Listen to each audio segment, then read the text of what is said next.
অভাবের মধ্যে পড়ে যায়, তাহলে টাকা দিয়েও বাঁচানো সম্ভব না, ক্ষমতা দিয়ে বাঁচানো সম্ভব না, যুক্তি দিয়েও বাঁচানো সম্ভব না। তুমি যদি বাঁচতে চাও তাহলে আল্লাহ পাক এবং রাসূলের আদর্শ মেনে নাও। আল্লাহ পাক রব্বুল আলামিনের দুনিয়াতে যতদিন থাকবা, জীবন দিছেন যে আল্লাহ, আমার সবগুলা কাজ হবে সেই আল্লাহর খুশি মোতাবেক।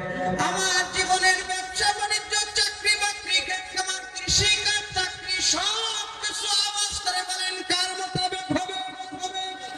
আল্লাহর সন্তুষ্টি মোতাবেক হবে। কিন্তু আজকে বাংলার জমিনে আমরা মানুষ হইয়া মানুষকে খুশি করার জন্য ব্যস্ত হয়ে গেছি, ক্ষমতার জন্য ব্যস্ত হয়ে গেছি, ভাইরাল হওয়ার জন্য ব্যস্ত হয়ে গেছি।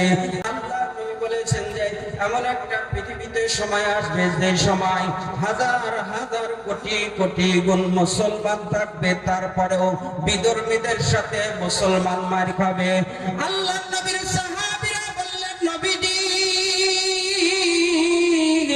ওই সময় কি মুসলমান বিধর্মীদের চাইতে সংখ্যায় কম হবে নাকি বেশি হবে?